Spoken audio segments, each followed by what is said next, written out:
행복의 비결. 하루는 어느 신도가 제게 이렇게 말했어요.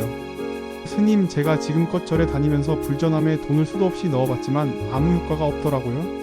만약에 10,000원을 넣어 100만원이 들어온다면은 도장만 있으면 얼마든지 넣을 텐데 말이죠.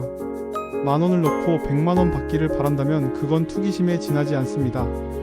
꼭 이런 돈 욕심이 아니어도 우리가 명산대차를 찾아다니며 기도하는 내용도 이와 비슷해요. 노력은 조금하고 대가는 크게 돌아오기를 바랍니다. 성적도 부족하고 공부도 열심히 하지 않는 자기 자식을 좋은 대학에 들어가게 해달라고 기도하잖아요. 이런 마음으로 기도를 한다면 복은커녕 오히려 화를 불러오게 합니다. 노력은 적게 하고 결과는 크게 받으려는 것은 도둑놈 신보인 거죠. 결국 나 대신 누군가를 희생시켜야 한다는 뜻이니까요. 가령 공부 못하는 내 자식이 좋은 대학에 붙으려면 공부 잘하는 누구네 자식 한 명이 떨어져야 하지 않습니까? 따라서 이런 기도는 이루어질 리가 없어요. 이루어지지 않는 것이 마땅한 이치인데도 자기가 헛된 욕심을 부렸다고는 생각하지 않고 부처님을 원망하고 하나님을 탓합니다. 가만 보면 사람들은 자기 힘으로 쉽게 될 것 같지 않은 일들을 바랄 때 기도합니다. 그러다 보니 기도가 이루어지지 않을 확률이 높을 수밖에 없지요.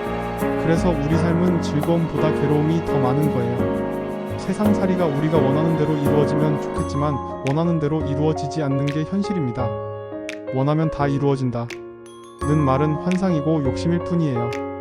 이때 원하는 것에 매달려 울고 불고 하면서 불행하게 살 것인가? 아니면 그런 가운데서도 행복하게 살 것인가? 이것은 선택의 문제입니다. 원하는 것이 이루어지지 않으면 인생이 괴로운가요? 반드시 그렇지는 않습니다.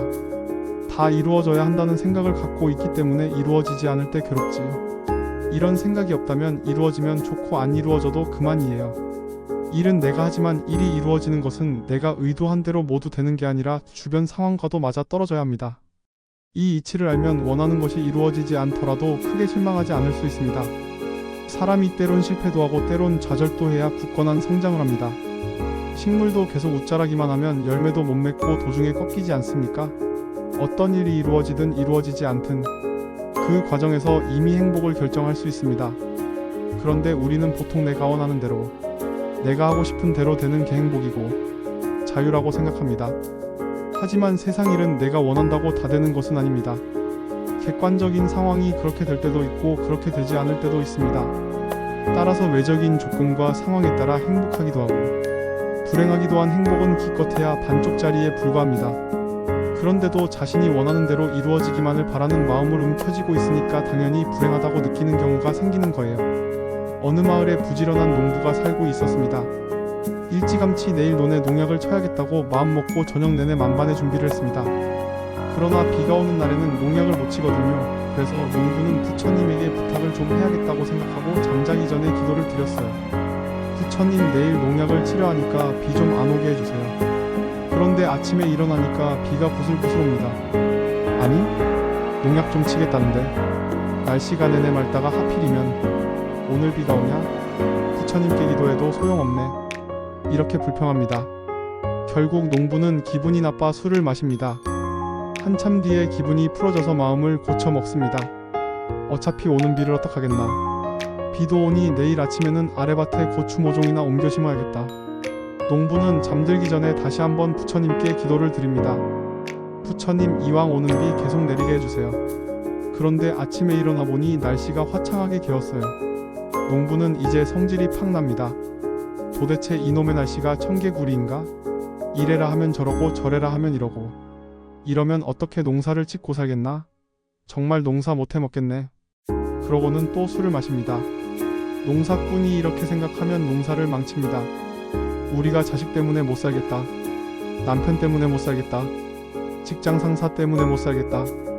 하면서 남 탓, 환경 탓하는 것은 이런 농사꾼과 같이 자기 인생을 망칩니다.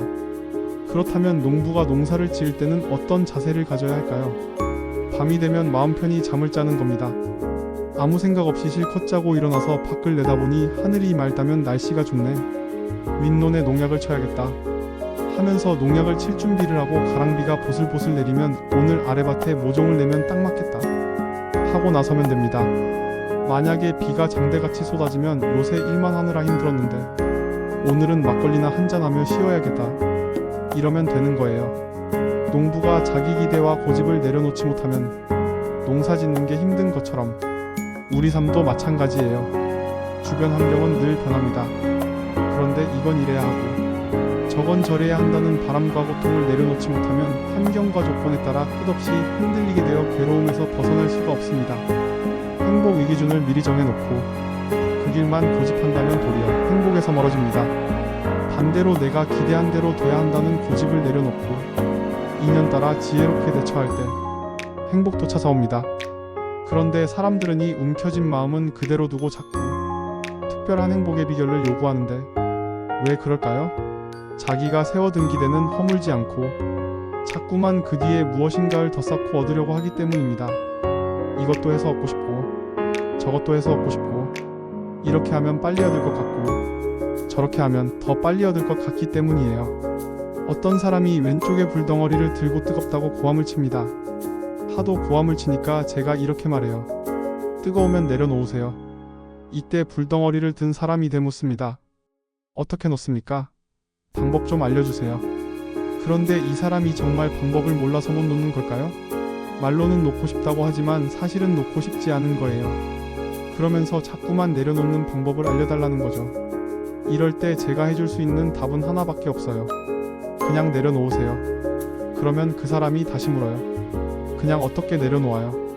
그러면서 불교는 너무 어렵고 현실성이 없다고 합니다. 놓는 방법은 안 가르쳐주고 그냥 놓으라고만 한다면서요.